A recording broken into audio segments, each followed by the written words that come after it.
Eirete la indiecita. Adaptación de Yalí.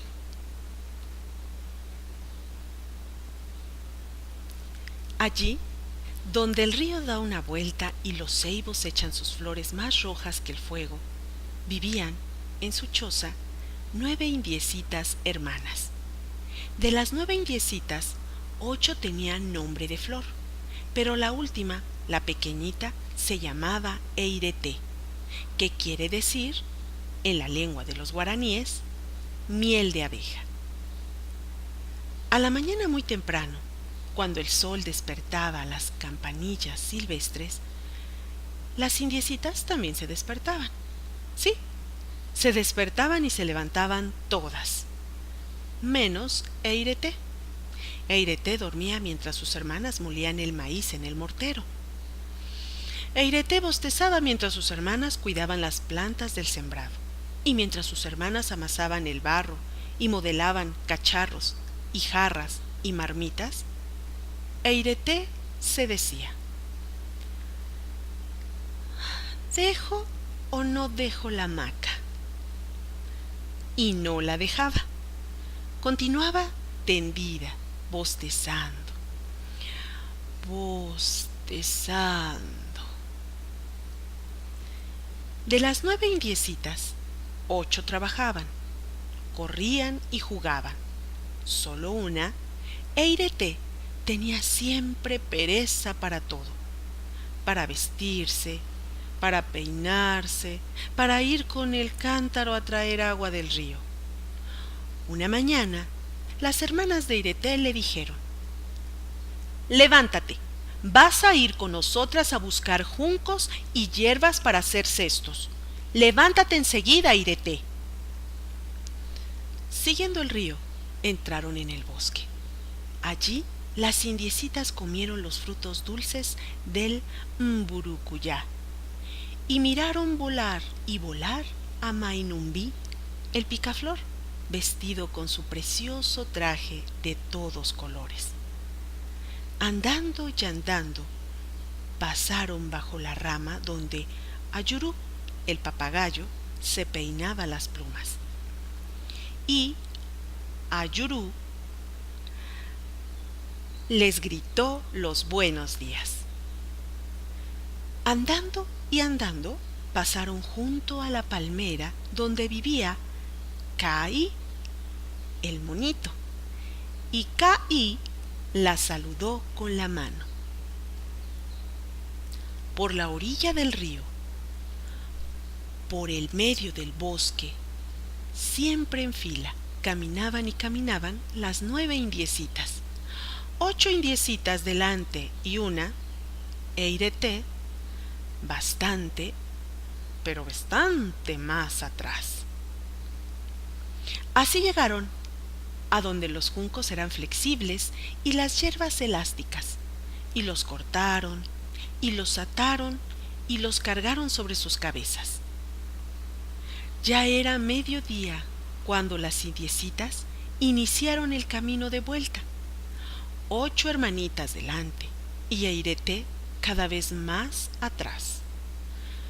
Cada vez más atrás.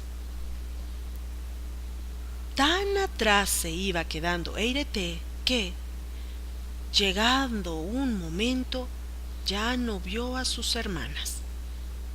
Pero Eirete no se asustó, ni siquiera corrió para alcanzarlas. Se sentó en el suelo y se entretuvo, mientras bostezaba, mirando las plantas y los animalitos del bosque. Tan quietas estaba que Panambí, la mariposa, se posó sobre su pelo. Cururú, el sapo, se acercó, croac, croac, a contarle los dedos de los pies. Y mamá Caí dejó que sus monitos jugaran en su derredor a la rueda rueda.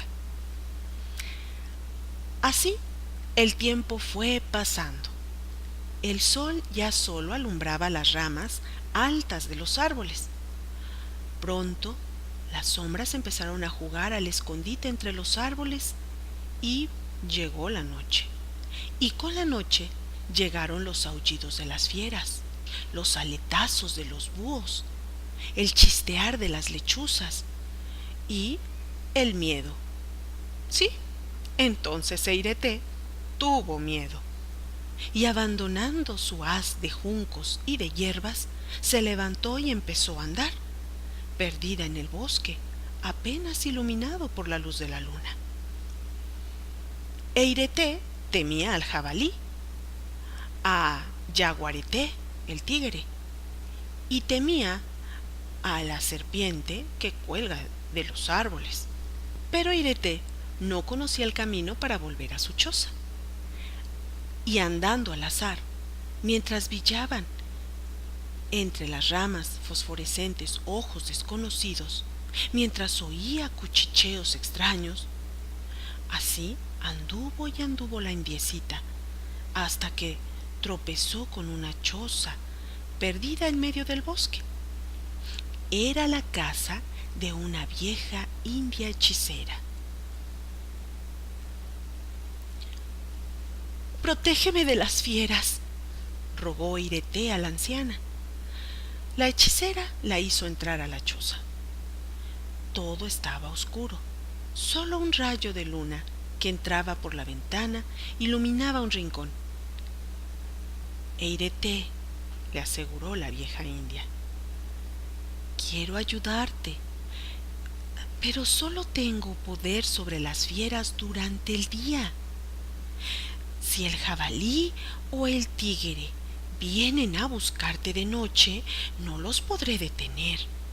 Tampoco podré detener a la serpiente».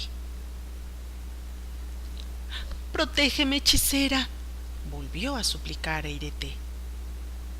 Eirete tenía la voz dulce, tan dulce como su nombre, miel de abeja, y la vieja india se dejó conmover. «Te esconderé de las fieras», le dijo. «Te convertiré durante toda esta noche en una arañita para que no te encuentren». Y le dio a Eirete un ovillo de hilo fino. «Teje, teje», le encomendó. «Mientras tejas serás una araña, pero volverás a ser una indiecita tan pronto como dejes de tejer». Eirete comenzó a trabajar el hilo, y su tejido fue una hermosa tela de araña, colgada en un rincón de la choza. Una fina tela de araña iluminada por la luna que entraba por la ventana. Y así, durante horas y horas, tejió y tejió Eirete. Pasó el jabalí, espió por la ventana y solo vio una arañita ocupada en tender los hilos de su tejido. Y luego pasó Yaguareté, el tigre. Y más tarde la serpiente se descolgó de una rama y asomó la cabeza chata por la ventana. Pero ni Yaguareté, ni la serpiente, ni el jabalí sospecharon que en la choza se escondía una indiecita. Sí, Eirete trabajó 1 hora, 2 horas, 3, pero Eirete no estaba acostumbrada a trabajar, y entonces se cansó y dejó de tejer. Poco a poco, la arañita fue convirtiéndose en una niña, y el rayo de luna alumbró en el rincón a Eirete, junto a la fina tela de araña. Entonces el jabalí, que regresaba de beber en el río, volvió a asomarse por la ventana de la choza. «¿Qué tienes ahí, hechicera?», gruñó. «Esa niña es mía».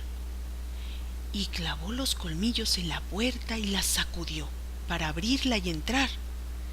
Eirete, asustada, empezó a tejer y a tejer otra vez. Y cuando el jabalí pudo abrir la puerta y entró, solo vio una arañita tejedora sobre la tela y se fue. Eirete tenía sueño, mucho sueño, y el trabajo la cansaba mucho. Entonces abandonó la telaraña y descansó.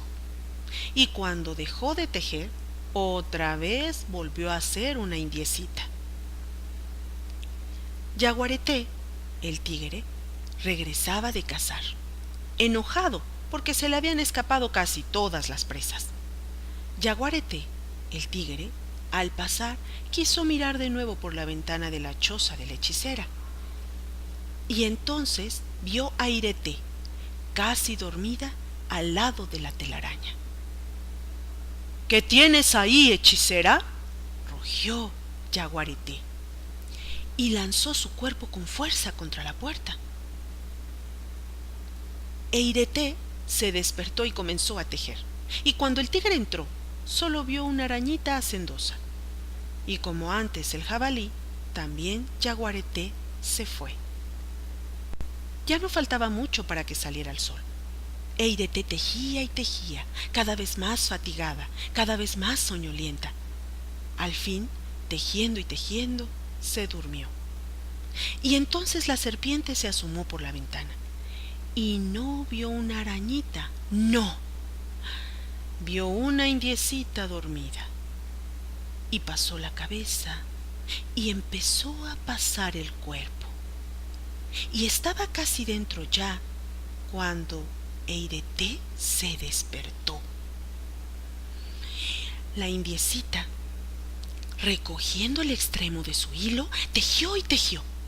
Y cuando la serpiente metió todos sus anillos en la choza de la hechicera, Ireté era otra vez una arañita escondida entre las pajas del techo. Entretanto había salido el sol, y la vieja india había recuperado su poder sobre todos los animales del monte. Así que, tomando a Ireté de la mano, pudo llevarla sin peligro hasta la choza de sus hermanas, en el recodo del río, donde florecen los ceibos. Ireté nunca volvió en adelante a convertirse en arañita, aunque siguió tejiendo y tejiendo de la mañana a la noche, un día y otro día, y enseñó a tejer a sus hermanas ese hermoso tejido, hasta entonces desconocido, que parece formado por muchas telas de araña, ese tejido que se llama ñandutí. Fin de la lectura. Voz del audio Guadalupe Monroy para Gire compartiendo lecturas.blogspot.mx.